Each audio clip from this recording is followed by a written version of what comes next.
Настоящая гонка на выживание прошла в минувшую субботу в Визинге.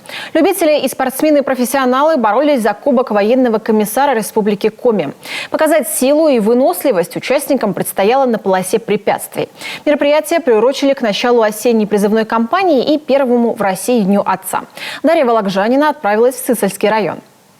Преодолеть штурмовую полосу на 1600 метров – задача не из легких, особенно для девушек. Настоящую военную подготовку им приходится проходить первыми. Километровый кросс, штурм дома, качающиеся бревна и лабиринт. Поблажек нет, все как в армии. Было тяжело перестраиваться с бега на препятствия. Очень разная смена деятельности, и дыхание постоянно сбивалось. Все практически препятствия достаточно серьезные для неподготовленного человека.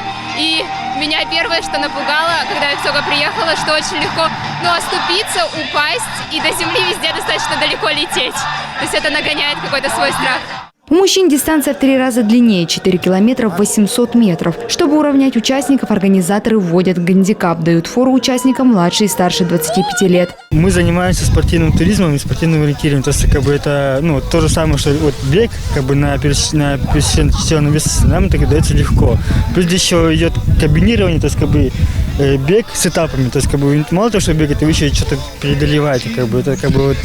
Туристам это будет дается легче. В этом году гонка на выживание проходит уже в 5-й раз. Каждое соревнование организаторы стараются разнообразить. Когда тепло, добавляют водные препятствия, проводят командные игры. Болельщиков на соревнования неизменно больше, чем участников. Самая активная группа поддержки у Евгения Тарасова, 10-классника из Визинги. Юноши занимаются лыжами, входит в сборную Республики Коми по лыжным гонкам. Штурмует полосу препятствий не в первый раз, был призером. В этот раз на золотую медаль настроен решительно. На победном финише его встречают самые близкие – мама, бабушка, сестра и, конечно, неравнодушные односельчане. Я очень рад, что выиграл, потому что в прошлый раз был второй, мне было как будто обидно. И вот я вернул как будто. Это первое место, которое я хотел. Я говорил желанием выиграть очень сильно. Колеса и, конечно, колеса, которые вверх идут.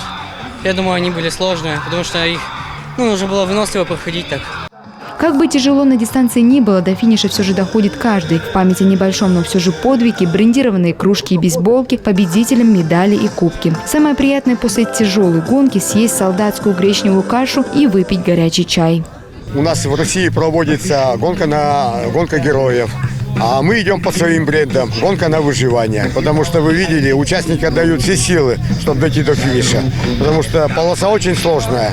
Это на 1600 метров порядка 40 препятствий надо преодолеть.